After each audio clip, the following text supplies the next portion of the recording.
But know that the Lord hath set apart him that is godly for himself. The Lord will hear when I call unto him.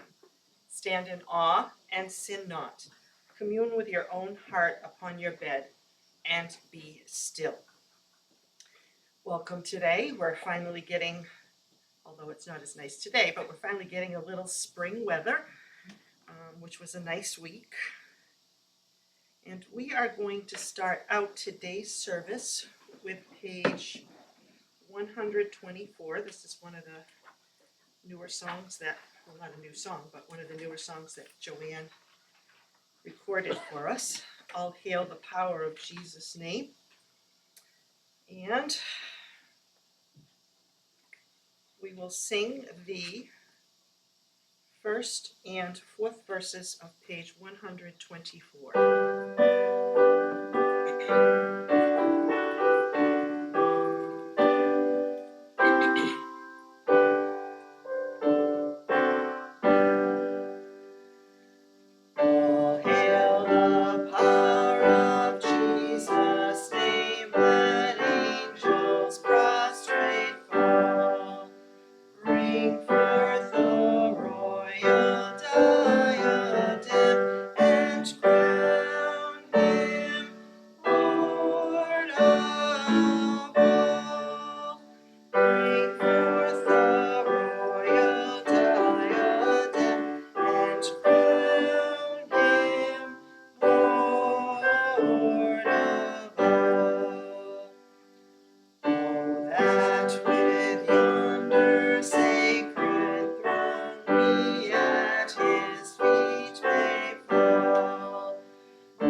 The announcements are tomorrow morning at 7 o'clock over WBSM 1420 AM 99.5 FM is the Happy Bible Hour. And we again are still in the book of Revelation. Will be so for probably at least a few more months. There are no special services coming up other than we have the second Wednesday of May, the annual business meeting. So keep that in mind. We have to, based on our bylaws, we have to have a yearly meeting with the church body, and we have to vote on the budget for the year and things like that. I don't think we have any major things that are happening, but if you want something brought up before the board, just give the information to my brother, and we'll bring that up at the meeting. But that is coming up, and then the week before that, it's the board of directors meeting on that Wednesday. No time yet. The meeting for the church will be at 7 o'clock on that Wednesday evening. And I think I actually have the date. It is May 13th, actually, at 7 o'clock on a Wednesday. So that the previous week, May 6th, would be the board of directors meeting. And so keep that in mind, along with the fact that May 24th will be the service for Pentecost here at the church on Sunday afternoon at 2. And I believe that is it for the announcements. Okay, the scripture reading. This little section of Samuel, 2 Samuel, is a tad difficult to go through, so bear with me. But the scripture reading is from 2 Samuel chapter 13, and I will read verses 1 through 14. And if any of you read ahead, you know. And it came to pass after this that Absalom, the son of David, had a fair sister, whose name was Tamar, and Amnon, the son of David, loved her. And Amnon was so vexed that he felt sick for his sister Tamar, for she was a virgin, and Amnon thought it hard for him to do anything to her. But Amnon had a friend whose name was Jonadab, the son of Shimeah, David's brother. And Jonadab was a very subtle man. And he said unto him, Why art thou, being the king's son, lean from day to day? Wilt thou not tell me? And Amnon said unto him, I love Tamar, my brother Absalom's sister. And Jonadab said unto him, Lay thee down on thy bed, and make thyself sick. And when thy father cometh to see thee, say unto him, I pray thee, let my sister Tamar come and give me meal and dress the meat in my sight, that I may see it and eat it at her hand. So Amnon lay down and made himself sick, and when the king was come to see him, Amnon said unto the king, I pray thee, let Tamar my sister come and make me a couple of cakes in my sight, that I may eat at her hand. Then David sent home to Tamar, saying, Go now to thy brother Amnon's house, and dress him his meat. So Tamar went to her brother Amnon's house, and he was laid down. And she took flour and kneaded it, and made cakes in his sight, and did bake the cakes. And she took a pan and poured them out before him, but he refused to eat. And Amnon said, Have out all men from me. And they went out every man from him.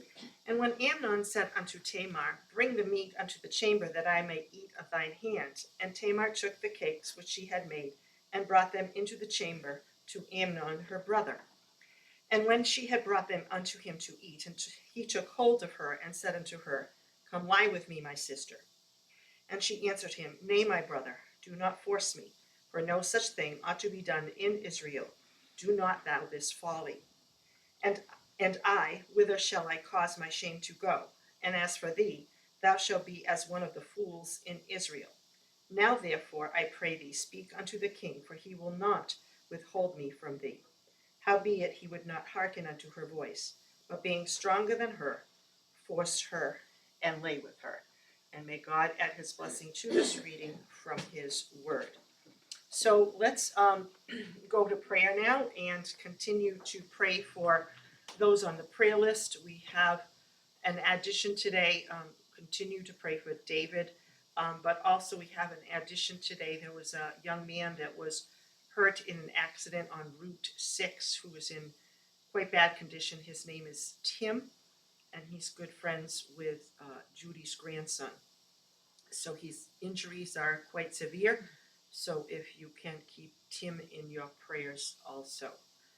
Let's look to God in prayer. Heavenly Father, we thank you this afternoon that we do have the opportunity to study your word. And we certainly do know the importance of it, because it is something that keeps us going. It is something that helps us realize that there's nothing new under the sun, and that your word is the same today, yesterday, and forever. So we can count on it. We can rely on it as a way to help us to know what it is we're supposed to do in our daily lives, to give us the hope that we have for a better future, and not necessarily a better future here on earth, but a better future in eternity. So we have that to rely on each and every day. We also get to rely on the fact that you listen to our prayers, that when we sit and be still, that we can hear your answer, and that also when we're patient, we can wait for your answer, because sometimes we know it is not exactly when we want it to happen. So help us with that patience that we need on a daily basis to either wait for an answer, or actually even to deal with the answer that you give us, because sometimes it's not the answer we want. But we also know that in your infinite wisdom, whatever answer it is you're giving us is exactly what we need, and exactly the place we need to be, and exactly the place we need to go.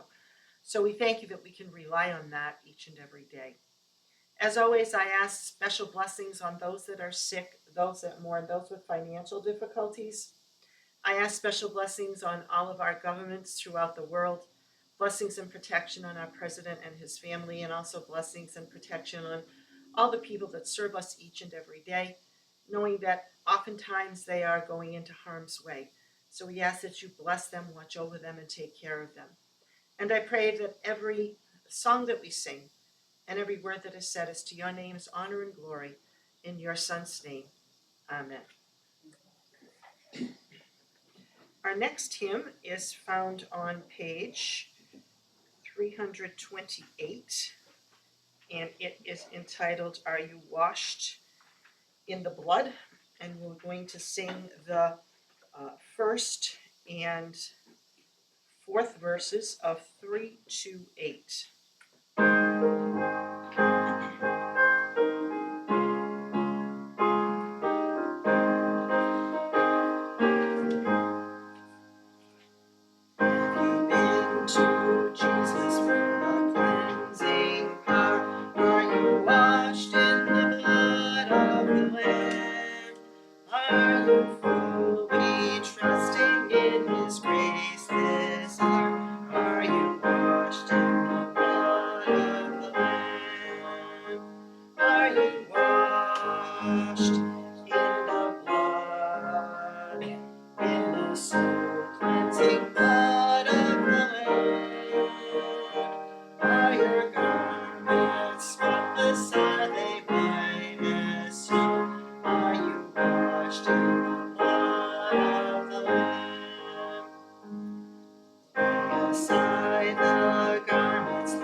So let's see these characters that we're talking about right now. The first one is Absalom. And Absalom is David's third born son by Ma'akah. And David also has a daughter by Ma'akah, and her name is Tamar. Now, David's firstborn son is the other character that we're talking about, and that's Amnon. And he was born to a different wife, and his mother was Ahinoam. Now, technically, these three children of David are half-brother and half-sister. They have the same father, but different mothers. Now, both Amnon and Absalom at this point are more than likely in their early 20s because they were born while David was still in Hebron, waiting to be king over Israel. Tamar, who was the full sister of Absalom, was probably in her early teens at this point. Now, one of the consequences, and we've seen a few, of David's sin of taking multiple wives were these unnatural desires and jealousies between families. David's son Amnon finds his half-sister Tamar attractive to the point that it is distracting him, that his lust is so severe for her.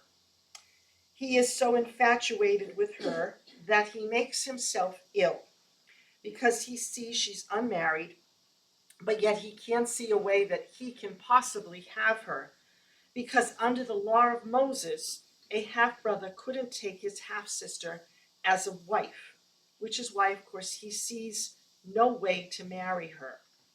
So Amnon is frustrated at the prospect of being unable to have her for himself.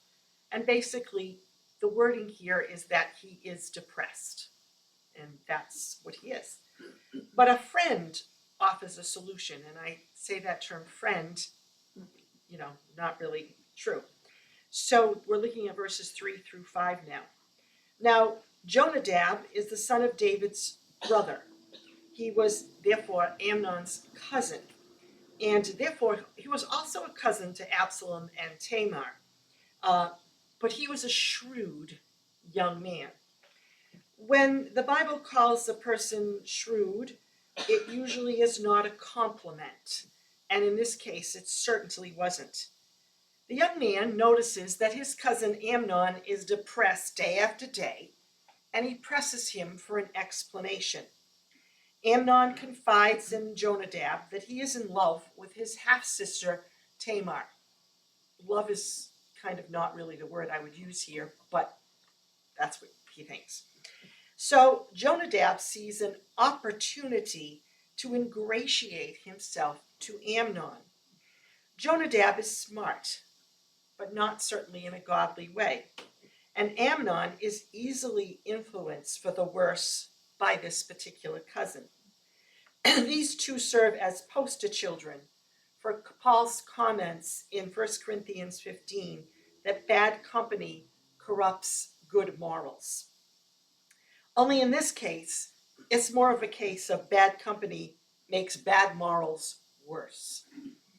So Jonadab tells Amnon to set a trap for Tamar by pretending to be sick and then asking David to send Tamar with food. Now, in that day, young unmarried women were not typically in the company of young unmarried men. Had Amnon sought her company, under normal circumstances, it would have been a cause for concern and a lot of questions might have been asked. Now, preparing food was exclusively the work of women, so it became the perfect excuse to ask for Tamar. So by pretending to be ill, Amnon's request will seem harmless. So why does Jonadab want to help this particular cousin?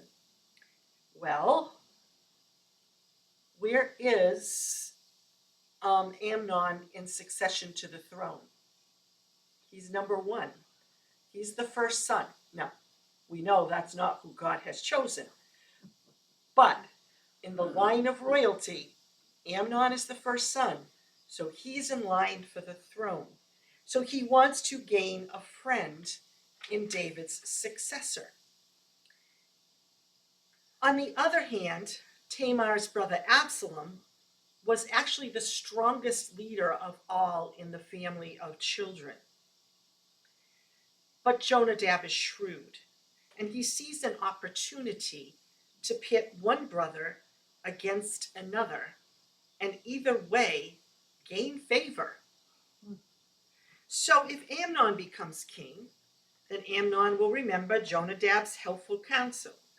But by encouraging Amnon to take Tamar, he sets up Absalom to take revenge, and therefore he's eliminating a rival. Either way, Jonadab can play the situation to his advantage to gain the favor of the winner. So, unfortunately, Amnon takes the advice of Jonadab, and the plan moves ahead. This is verses 6 through 9 that we're looking at right now. So obviously, the point of this plan is for Amnon to get Tamar alone so he can force himself on her when no one is there to help her. In our situation, in our lives today, we call this rape.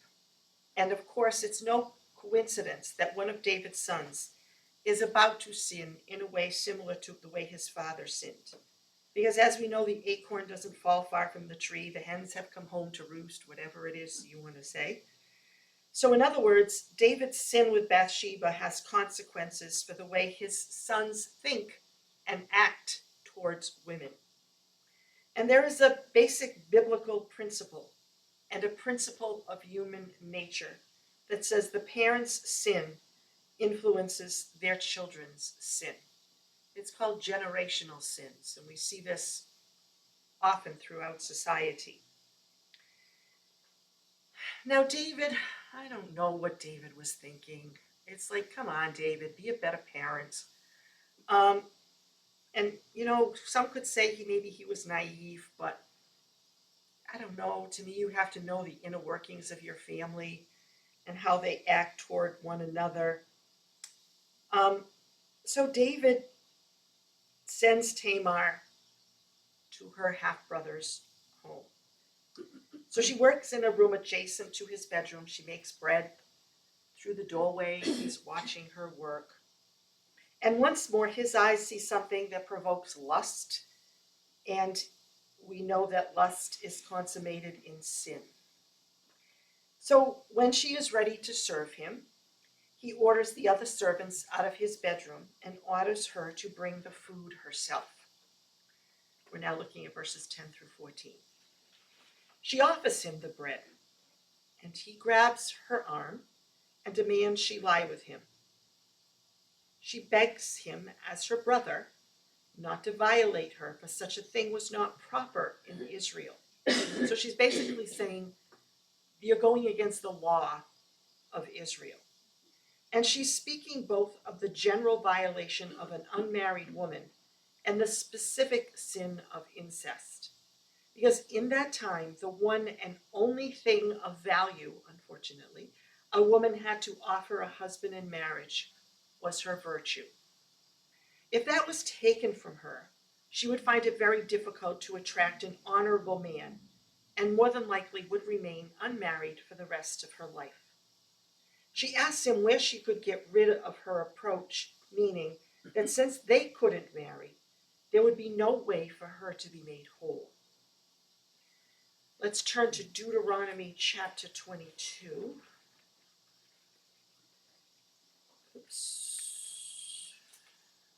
Deuteronomy chapter 22 and verses 28 and 29.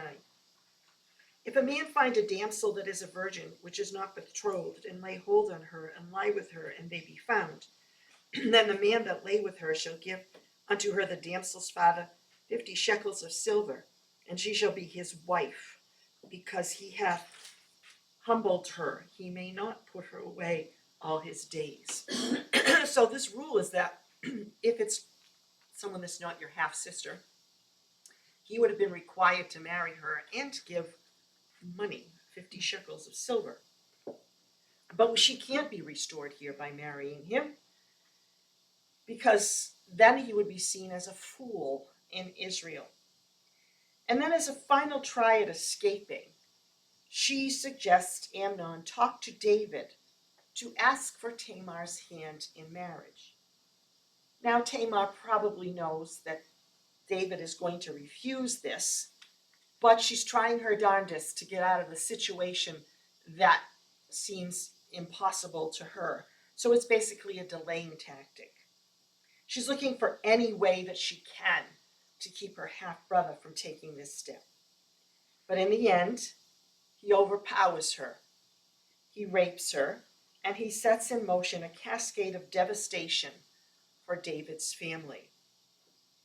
And so now let's read 2 Samuel chapter 13, verses 15 through 19.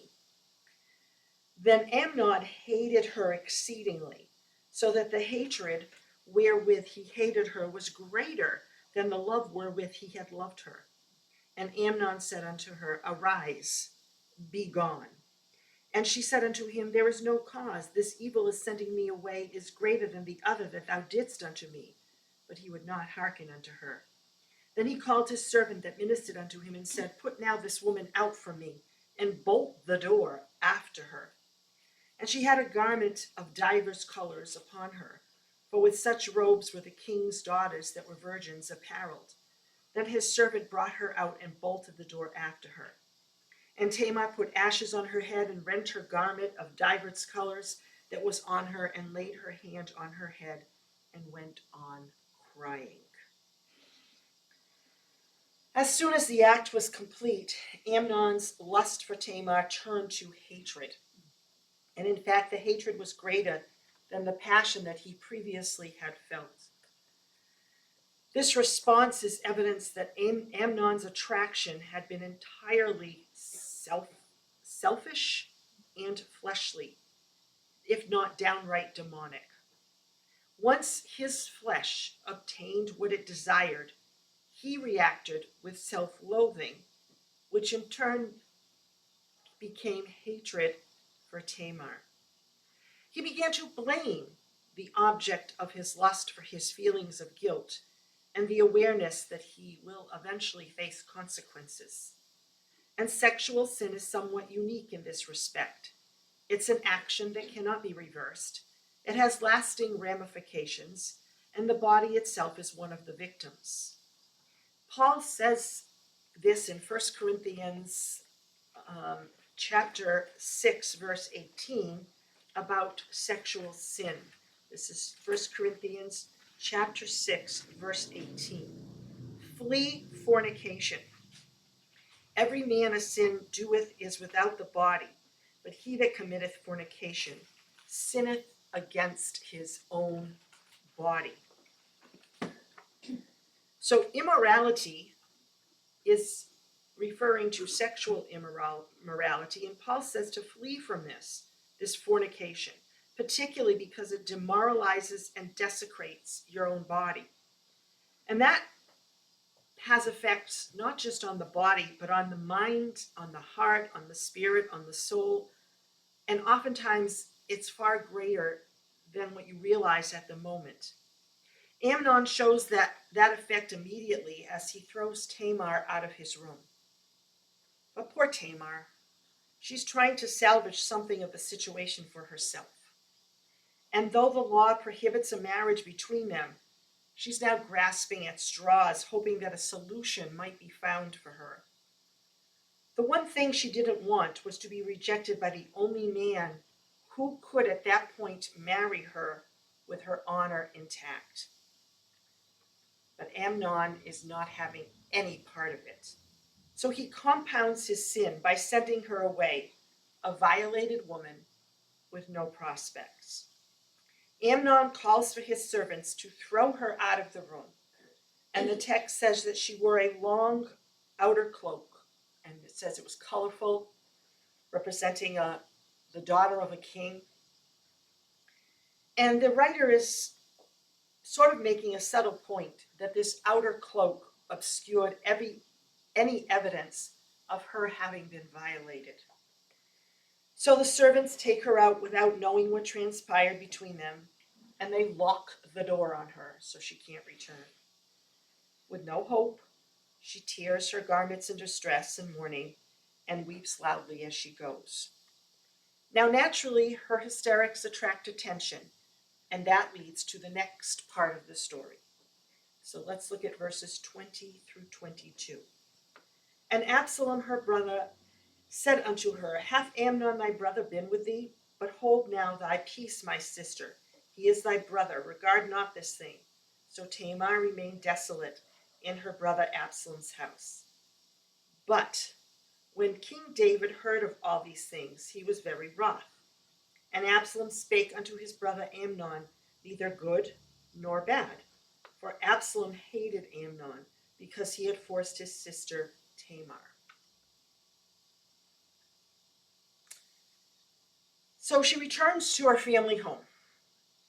Her brother Absalom definitely suspects the cause and asks if Amnon had done something to her.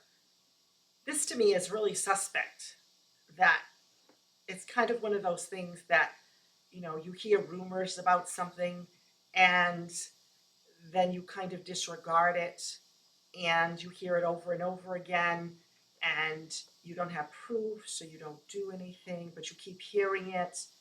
And so to me, if Absalom had thought that this might be a possibility, then wouldn't David have thought this was a possibility when he gave Tamar the okay to go to her brother's house?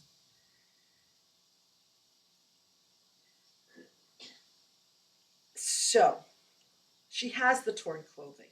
She's crying, and he asks the question. It doesn't seem like he comforted her much, does it? It says he tells her to be silent, meaning she should not say anything more about it and not to let it trouble her heart. Okay, like that's going to happen. But he promises her that he will take care of her in his home as a spinster. She can't get married forever because more than likely no one will have her. So we're told that she remained in her brother's house desolate. I don't know if this really is Absalom being kind and brotherly. I guess to a degree he is. He's willing to take care of her. But in actuality, he's working an angle for himself here. He wants to keep the incident quiet to allow him some time to take revenge, but also to advance his own path to the throne.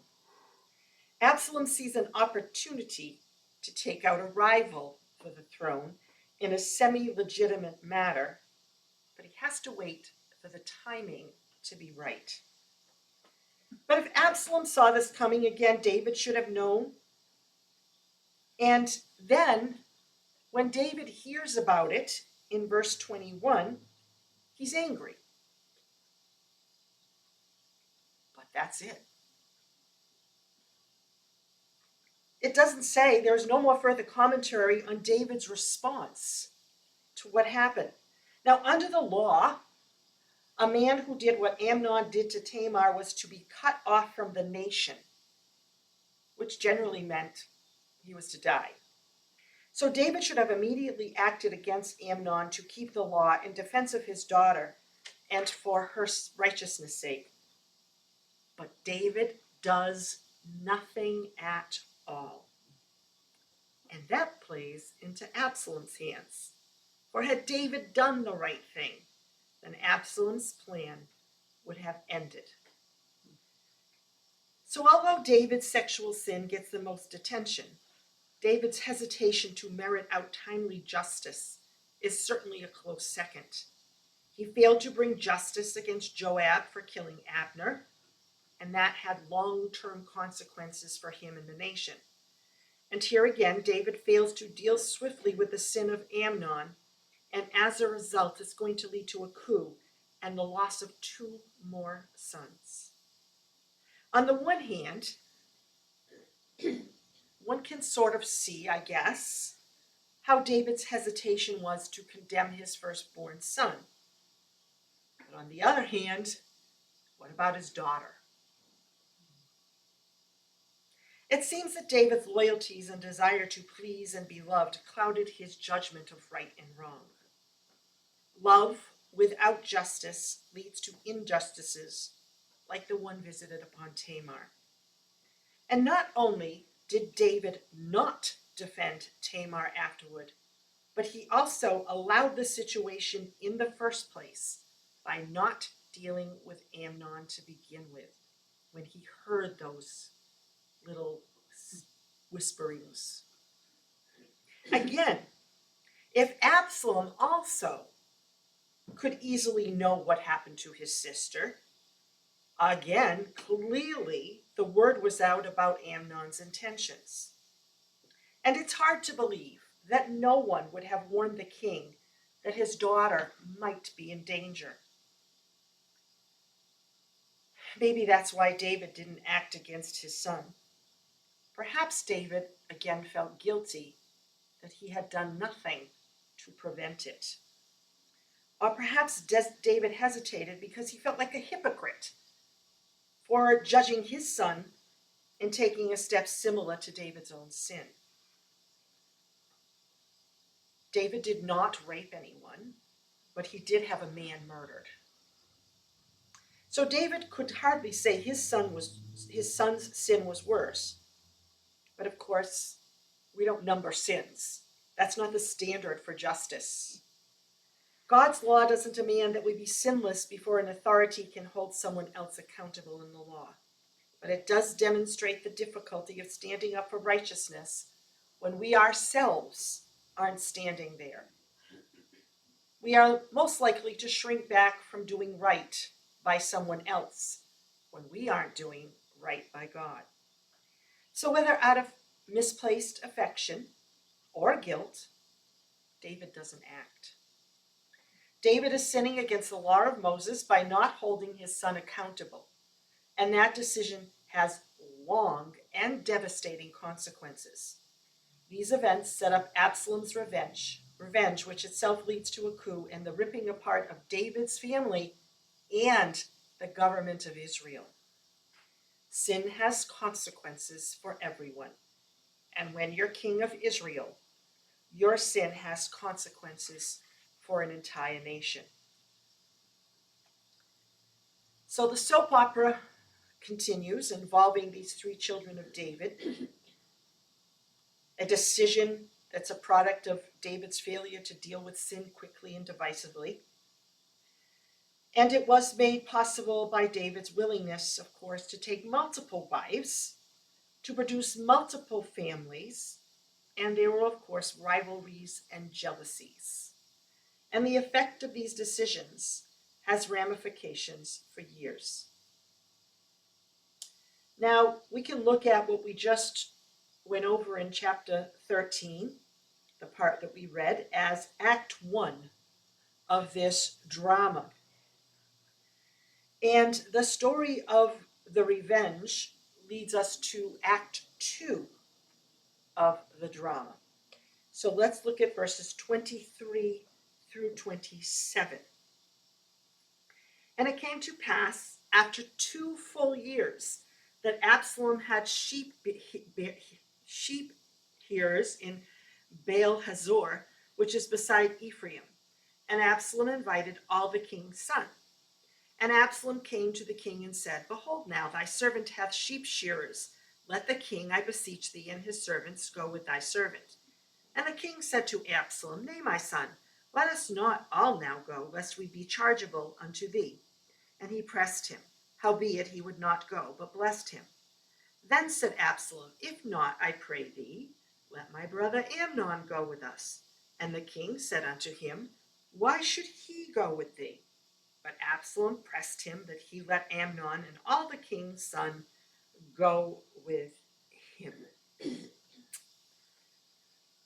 So we kind of got the idea that Absalom was going to avenge his sister, but notice that after the incident, directly after the incident, he told her to be quiet. He was being patient. He was plotting his revenge.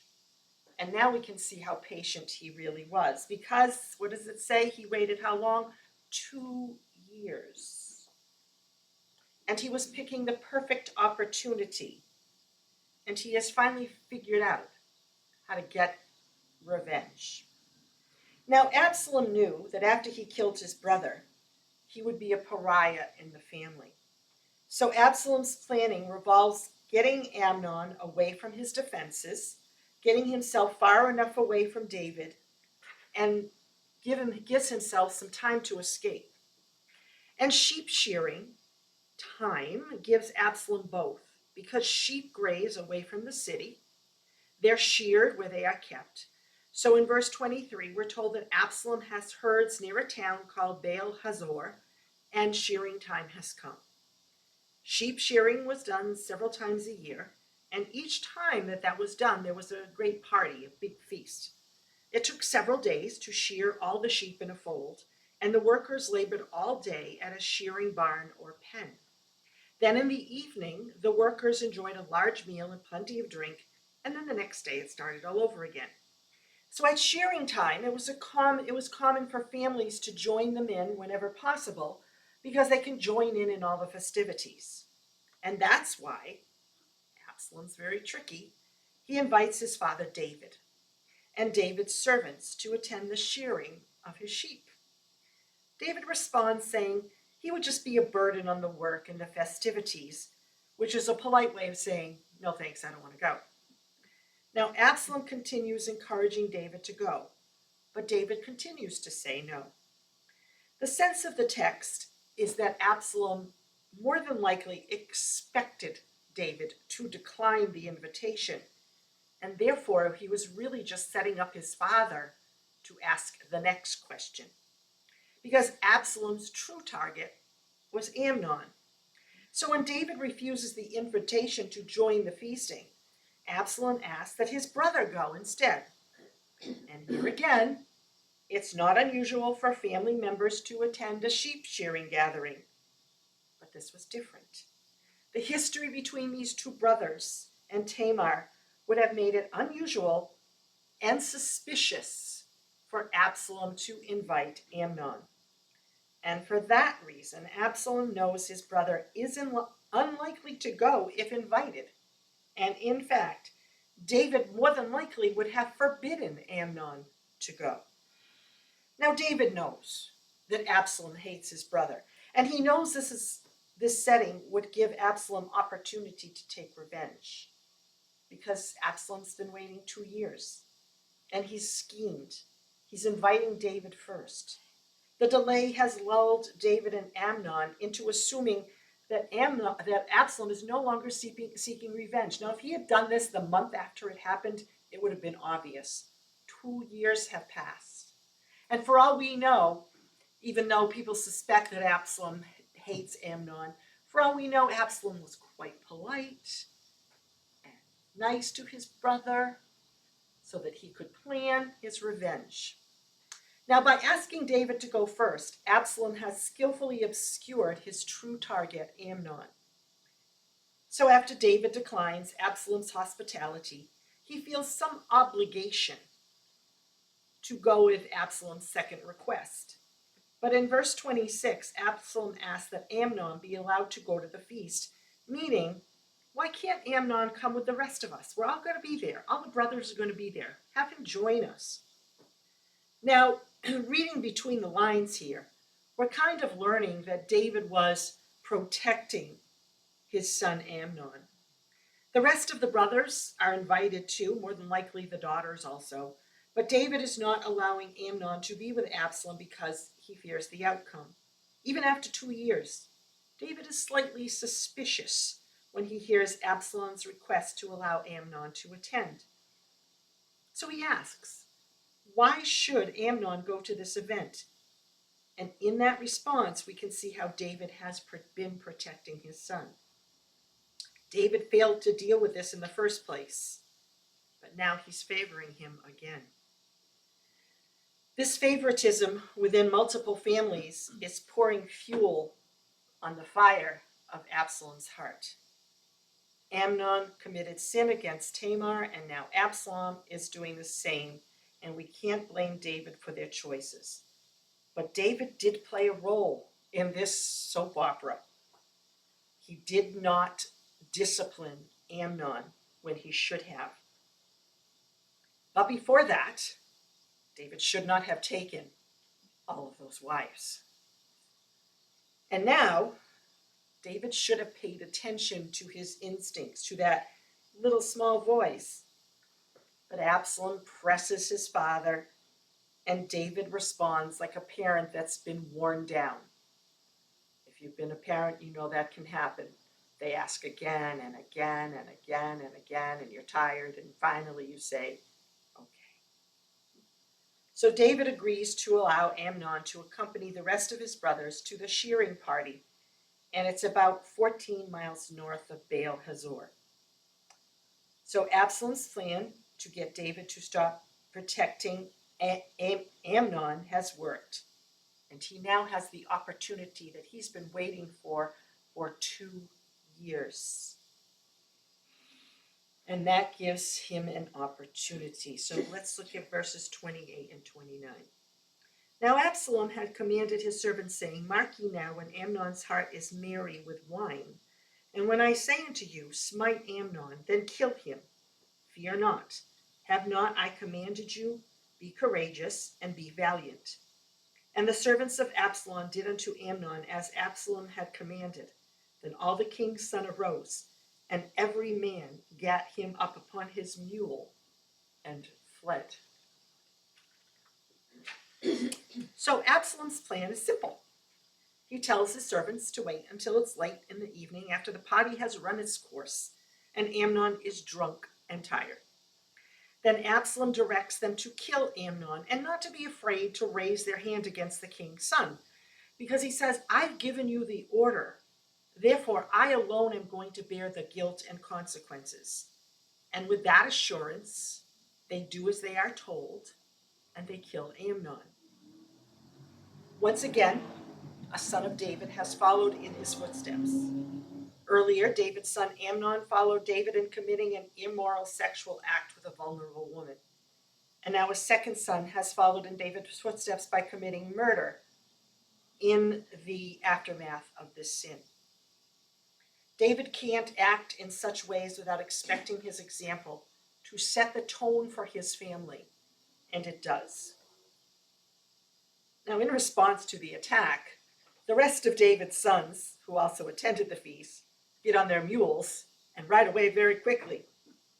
Most likely they are running because they wonder if Absalom has intentions of killing all of his brothers. Everyone knows that Absalom was infuriated at Amnon over Tamar, but they suspect that he's equally upset with David.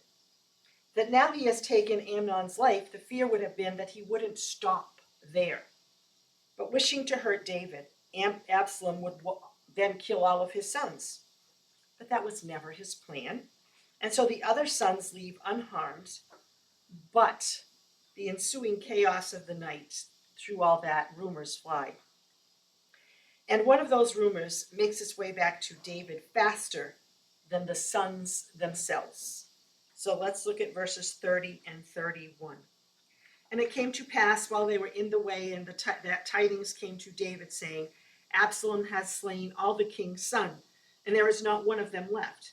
Then the king arose and tore his garments and lay on the earth, and all his servants stood by with their clothes rent. So a report of this incident reaches David before the sons themselves are able to return to the palace.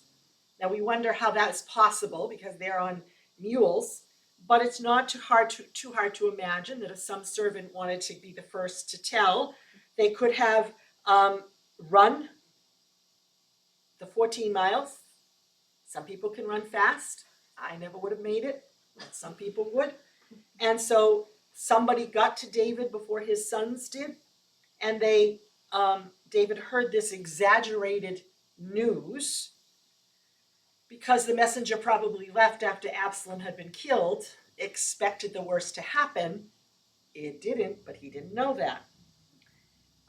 So the news gets reported to David, and for a while, David bears a burden equal or greater to the one he bore when the Lord told him that his son of Bathsheba was going to die. Imagine how David is feeling for these few hours as he contemplates the loss of every one of his sons. And in verse 31, we're told that David lay on the ground, probably sobbing and irrational with sadness and perhaps anger. And while the text doesn't say, laying on the ground was a common position of prayer during distress. So perhaps David is appealing to God. The question is, was he praying for mercy, as he did for his younger son when he learned that the boy was destined to die? Would David have even considered to pray for the lives of boys who were probably already dead? That's what he was told. In that previous moment, David's prayer couldn't save the son who was still alive. So we wonder, did David actually think to pray now? Was he praying? Or was he just within himself entirely in grief?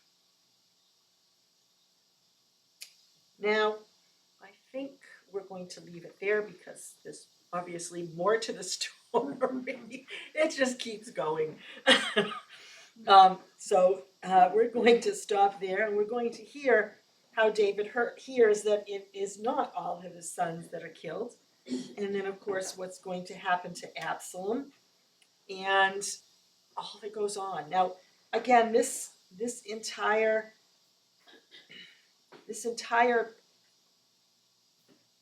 drama was all precipitated, and we were told that from the very beginning, because of the way David was, because of his actions and his reactions to things that were happening.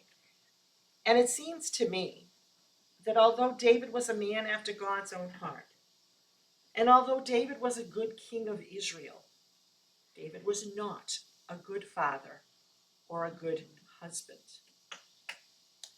And sometimes that happens because you're too busy with what you're doing. After all, he was king of Israel. He was fighting wars to keep the country safe. But he was not being a good parent. And that led to so many problems, not only in his family life, but also in the lives of the people of Israel. So he was really, in neglecting his family, he was also neglecting his job as king. Because a king should be one that everybody looks up to and follows what they're doing. And David here is not doing what he's supposed to. And so it's a tough situation. And it gets, that was one of the harder ones to go through. But it's there. The Bible God doesn't mince his words. He doesn't mince about what's right and what's wrong. And so we have to read it the way it is and understand it for what it is. And that men and women sin, and that we have to pay for what we do. So keep that in mind.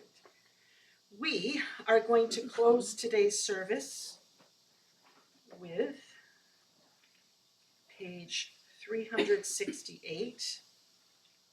It is "The Longer I Serve Him," and it only has 2 verses, so we'll sing both verses of 368.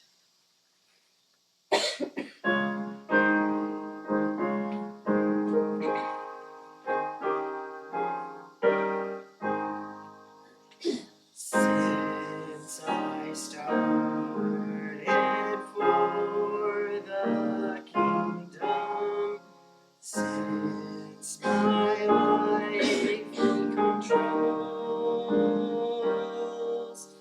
since I gave my heart to Jesus, the longer I serve him, the sweeter he grows.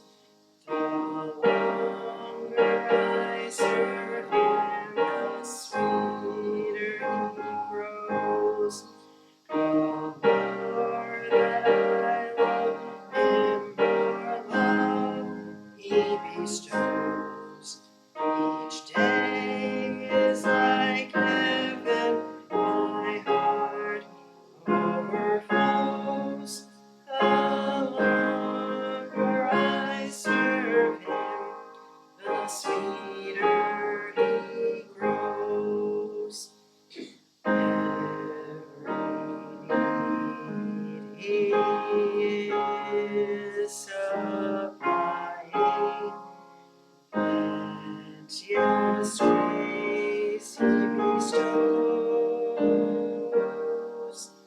Every day my way gets brighter, the longer I serve him, the sweeter he grows. The longer I serve him, the sweeter he grows. The more that I love him, the more love he bestows. Each day is like heaven, my heart overflows. The longer I serve him, the sweeter he grows.